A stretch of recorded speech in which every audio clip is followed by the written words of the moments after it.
태국 뉴스를 가장 쉽고 빠르게 전해주는 영준이의 태국 뉴스룸. 구독과 좋아요는 사랑입니다. 영준이의 태국 뉴스룸 시작합니다. 아누틴 내무장관이 중국 자본이 방콕 중심가에서 콘도를 매입해 단기 임대하며 주민들에게 불편을 끼치는 문제에 대해 논의했습니다.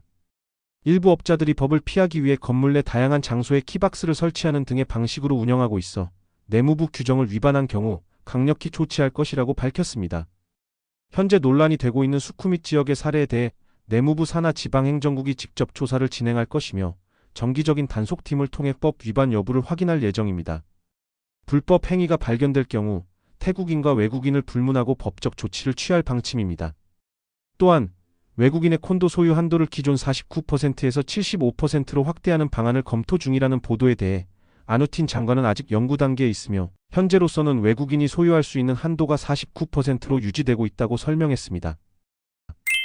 방콕시가 청소년들의 전자담배 사용 증가를 우려하며 학교 주변에서의 불법 판매를 철저히 단속할 방침입니다. 방콕시청에서 열린 방콕시 마약방지 및 단속센터 회의에서 타위다푸 시장은 전자담배가 청소년들에게 쉽게 유통되고 있으며 이는 더 심각한 약물 남용으로 이어질 위험이 있다고 경고했습니다. 이에 따라 방콕시는 각 지역구청과 시 당국이 경찰과 협력하여 학교 주변에서의 전자담배 및 마약 판매를 차단할 것을 명령했습니다. 특히 온라인을 통한 판매 증가에 대응하기 위해 지속적인 감시와 단속을 강화할 방침입니다. 미쓰비시 자동차가 경제적 어려움과 조직 개편을 이유로 자발적 조기퇴직 프로그램을 시행하며 직원 400여 명을 대상으로 최대 40개월분의 퇴직금과 다양한 혜택을 제공한다고 밝혔습니다. 본사 및 생산라인 직원이 신청할 수 있으며 퇴직금은 근속 연수에 따라 차등 지급됩니다. 추가 혜택으로 5년간 직원 할인 차량 구매, 무료 직업훈련, 퇴직연금 및 미사용 휴가 보상금이 포함됩니다. 이번 조치는 조직 효율성을 높이고 미래 성장을 위한 전략의 일환으로 미쓰비시는 고객 서비스와 품질 유지에 영향이 없을 것이라고 밝혔습니다. 태국 중앙은행 금융정책위원회가 기준금리를 0.25% 인하해 연 2.25%에서 2%로 조정했습니다. 이는 2년 만에 다시 연 2% 수준으로 낮아진 것입니다. 이번 결정은 경제 성장률이 예상보다 저조하기 때문입니다. 대다수 위원들은 경기 하방 리스크에 대응하기 위해 금리 인하가 필요하다고 판단했으나 한 명의 위원은 향후 불확실성에 대비해 금리 유지가 적절하다고 주장했습니다. 태국 국가경제사회개발위원회가 2024년 4분기 태국 사회경제 동향을 발표하며 고용률이 소폭 감소했다고 밝혔습니다. 전체 취업자는 4,010만 명으로 전년 동기 대비 0.4% 감소했으며 농업 부문 고용이 3.6% 줄어든 것이 주요 원인으로 지목되었습니다. 반면 비농업 부문 고용은 1.1% 증가했으며 특히 호텔 레스토랑, 운송 물류, 수출 회복 영향의 성장세가 두드러졌습니다.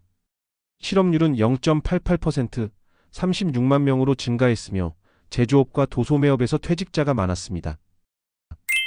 타이에어아시아가 2024년 실적에서 코로나19 이후 첫 연간 흑자를 기록하며 회복세를 보였습니다. 연간 매출은 494억 3,600만 바트로 전년 대비 20% 증가했으며 총 승객수는 2,080만 명으로 10% 증가했고 탑승률은 91%였습니다. 코로나 이전 2019년과 비교하면 2024년 승객수는 소폭 감소했지만 매출은 401억 8,100만 바트에서 494억 3,600만 바트로 증가해 수익성이 개선되었습니다. 태국 해군은 뜨라쭈 해역에서 불법 조업 중이던 베트남 어선 10척을 단속했습니다. 이 과정에서 한 척이 해군함 루앙 택파를 들이받아 측면이 손상되었으며 해당 어선과 선원 4명이 체포되었습니다. 베트남 어선들은 2월 22일부터 태국 배타적 경제수역과 태국, 캄보디아 중첩해역에서 야간 불법 조업을 해왔으며 해군은 초계정과 항공기를 동원해 새벽 4시 단속을 개시했습니다. 일부 선박이 도주했지만 해군은 국제 절차에 따라 경고 사격 후 한 척을 납포했습니다. 방콕 경찰청은 방콕 도심 사면 지역에서 전자담배 밀거래 창고를 급습해 전자담배 및 액상 3,000여 점을 압수하고 용의자 4명을 체포했다고 밝혔습니다. 이번 단속은 학교 근처 불법 전자담배 유통 단속의 일환으로 이루어졌습니다. 경찰은 SNS에서 불법 판매 정황을 포착한 후 잠복 수사를 벌였으며 온라인 거래를 가장한 함정 수사를 통해 용의자들을 검거했습니다. 체포된 4명은 자신들이 단순 배송 직원이라 주장했으나 불법 행위를 인지하고 있었던 것으로 드러났습니다. 이들은 사설 창고를 임대하여 제품을 은닉한 뒤 온라인을 통해 24시간 판매하며 단속을 피해왔습니다. 방콕 수쿠밋 지역 한 사원에서 14세 남학생이 동급생에게 흉기에 찔려 중상을 입는 사건이 발생했습니다. 피해자는 왼쪽 가슴과 팔에 찔려 경찰병원으로 이송되었으며 용의자인 15세 남학생은 현장에서 체포되었습니다. 조사에 따르면 피해자가 용의자의 여자친구를 조롱하다 말다툼이 격렬한 몸싸움으로 번졌고 용의자가 흉기를 휘두른 것으로 밝혀졌습니다. 현재 용의자는 클롱탄 경찰서에서 조사를 받고 있으며 경찰은 살인 미수 혐의로 기소할 예정입니다.